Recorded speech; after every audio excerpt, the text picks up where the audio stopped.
ಜನಸಂಖ್ಯೆ ಹೆಚ್ಚಾಗ್ತಾ ಹೋದಂತೆಲ್ಲ ಟ್ರಾಫಿಕ್ ಜಾಸ್ತಿ ಆಗ್ತದೆ. ಬೆಂಗಳೂರಿನ ಮೇಜರ್ ಪ್ರಾಬ್ಲಮ್ ಈ ಟ್ರಾಫಿಕ್. ಇದಕ್ಕೆ ಕಾರಣ ನಾವು ಬಳಸ್ತಿರುವ ವೆಹಿಕಲ್ಗಳು. ಬೈಕ್, ಕಾರ್, ಬಸ್ ಹೀಗೆ ಹಲವಾರು ವಿಧದ ವೆಹಿಕಲ್ನ ನಾವು ಯೂಸ್ ಮಾಡ್ತೀವಿ. ಈ ವೆಹಿಕಲ್ಗಳಿಗೆ ನಾವು ಬಳಸೋ ಇಂಧನಗಳು ಡೀಸೆಲ್, ಪೆಟ್ರೋಲ್, CNG ಅಥವಾ ಬೇರೆ ರೀತಿಯ ನ್ಯಾಚುರಲ್ ಗ್ಯಾಸ್ಗಳು. ಅಸಲಿಗೆ ಈ ಪೆಟ್ರೋಲ್, ಡೀಸೆಲ್, ನ್ಯಾಚುರಲ್ ಗ್ಯಾಸ್ ಹೇಗೆ ಉತ್ಪತ್ತಿ ಆಗುತ್ತೆ ಗೊತ್ತಾ? ನೀವು ಕೇಳಿದ್ರೆ ಶಾಕ್ ಆಗ್ತೀರಾ. ಯಾಕಂದರೆ ಅದು ಅಸಲಿಗೆ ಸತ್ತ ಪ್ರಾಣಿಗಳ ಕೊಳೆತ ಶವ.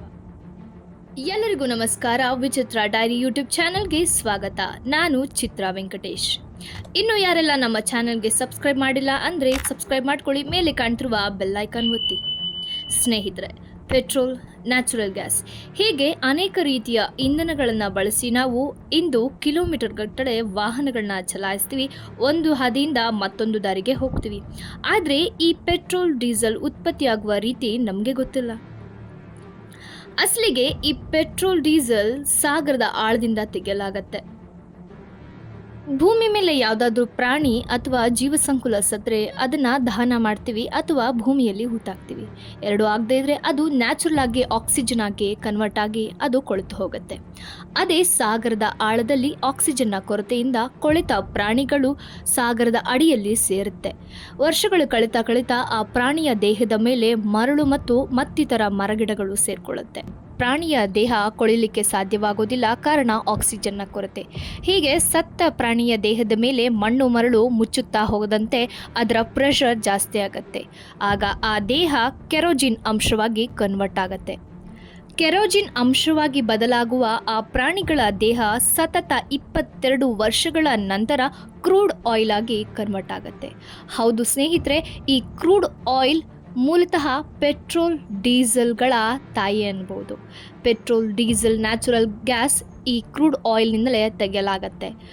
ಅಂದರೆ ಇವತ್ತಿಗೆ ನಾವು ಯೂಸ್ ಮಾಡ್ತಿರೋ ಪೆಟ್ರೋಲ್, ಡೀಸೆಲ್ 22 ಲಕ್ಷ ವರ್ಷಗಳ ಹಿಂದೆ ಸತ್ತ ಪ್ರಾಣಿಯ ದೇಹದಿಂದಾದ ಒಂದು ಅನಿಲಾಂಶ. ಹಾಗಿದ್ರೆ ಈ ಕ್ರೂಡ್ ಆಯಿಲ್ ಎಲ್ಲ ಸಾಗರದಲ್ಲೂ ಸಿಗುತ್ತಾ ಅಥವಾ ಸಾಗರದ ಎಲ್ಲ ತಳಬದಿಯಲ್ಲಿ ಸಿಗುತ್ತಾ? ಖಂಡಿತ ಇಲ್ಲ. ಇದನ್ನು ಕಂಡುಹಿಡಿಯೋ ಬಗೆಯೇ ಬೇರೆ. ಅದಕ್ಕೆ ಸಿಸಿಮಿಕ್ ಟೆಸ್ಟ್ ಅಂತ ಕರಿತೀವಿ. ಈ ಸಿಸಿಮಿಕ್ ಟೆಸ್ಟ್ ಅಂದರೆ ಒಂದು ತರಂಗದ ಅಲೆಯನ್ನು ಸಾಗರದ ಆಳಕ್ಕೆ ತಲುಪಿಸಿ ಅಲ್ಲಿ ಕ್ರೂಡ್ ಆಯಿಲ್ ಇದೆಯಾ ಇಲ್ವಾ ಅಂತ ಕನ್ಫರ್ಮ್ ಮಾಡ್ಕೊಳ್ತಾರೆ.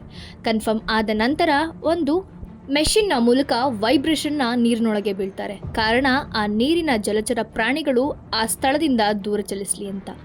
ಅವರು ಬಿಡೋ ಈ ಮೆಷಿನ್ನ ವೈಬ್ರೇಷನ್ ಅಂದರೆ ಕಂಪನವನ್ನು ಪ್ರಾಣಿಗಳಿಗೆ ಸಹಿಸಲಾಗದೆ ಆ ಜಾಗದಿಂದ ಆ ಪ್ರಾಣಿಗಳು ದೂರ ಸರಿಯುತ್ತೆ. ಈ ಸಮಯದಲ್ಲಿ ಸಾಗರದ ಆಳದಲ್ಲಿರುವ ಕ್ರೂಡ್ ಆಯಿಲನ್ನು ತೆಗೆಯಲು ಒಂದು ಡ್ರಿಲ್ಲಿಂಗ್ ಮೆಷಿನ್ನ ಆ ಸಾಗರದ ಆಳಕ್ಕೆ ಕಳಿಸ್ತಾರೆ. ಅದು ಸರಿಸುಮಾರು ಸಾಗರದ ಆಳದಿಂದ 2 ಕಿಲೋಮೀಟರ್ ಕೆಳಗೆ ಮಣ್ಣಿನ ಕೆಳಗೆ ಸೇರಿ ಹೋಗಿರುತ್ತಂತೆ. ಹೀಗೆ ತೆಗೆದ ಕ್ರೂಡ್ ಆಯಿಲನ್ನು ಬಗೆ ಬಗೆಯ ರೀತಿಯಲ್ಲಿ ಫಿಲ್ಟರ್ ಮಾಡಲಾಗತ್ತೆ. ವಿವಿಧ ಬಗೆಯ ಹೀಟ್ ಮಷಿನ್ಸ್ನನ್ನು ಬಳಸಿ ಈ ಕ್ರೂಡ್ ಆಯಿಲನ್ನು ಡೀಸೆಲ್, ಪೆಟ್ರೋಲ್, ನ್ಯಾಚುರಲ್ ಗ್ಯಾಸ್ ಹೀಗೆ ವಿವಿಧ ಬಗೆಯ ಇಂಧನಗಳಾಗಿ ಬದಲಾಯಿಸ್ತಾರೆ. ಸ್ನೇಹಿತರೆ, ನಮಗೆ ಗೊತ್ತಿರಬೇಕು, ನಾವು ಬಳಸ್ತಿರುವ ಪೆಟ್ರೋಲ್, ಡೀಸೆಲ್ ಸರಿಸುಮಾರು 22 ಲಕ್ಷ ವರ್ಷಗಳ ಹಿಂದೆ ಕೊಳೆತ ಪ್ರಾಣಿಯ ದೇಹದಿಂದ ಆದದ್ದು. ಹಾಗಿದ್ರೆ ಮತ್ತೆ ನಾವು ಈ ಇಂಧನವನ್ನು ಬಳಸುವತ್ತ ಎಚ್ಚರ ವಹಿಸಬೇಕು. ಸಿಗ್ನಲ್ನಲ್ಲಿ ನಾವು ನಿಂತಾಗ ವೆಹಿಕಲ್ನ ಆಫ್ ಮಾಡಿ ಇಂಧನಗಳನ್ನ ಉಳಿಸಬೇಕು. ಆಗಾಗ ಎಂಜಿನ್ಗಳನ್ನು ಚೆಕ್ ಮಾಡಿಸ್ತಾ ಇರಬೇಕು. ಸ್ನೇಹಿತರೆ, ಈ ವಿಷಯ ನಿಮಗೆ ಇಷ್ಟವಾಗಿದೆ ಅಂತ ಭಾವಿಸ್ತೇನೆ. ನಿಮ್ಮ ಅನಿಸಿಕೆ, ಅಭಿಪ್ರಾಯವನ್ನು ಕಮೆಂಟ್ ಮಾಡುವ ಮೂಲಕ ನಮಗೆ ತಿಳಿಸಿಕೊಡಿ. ಧನ್ಯವಾದಗಳು.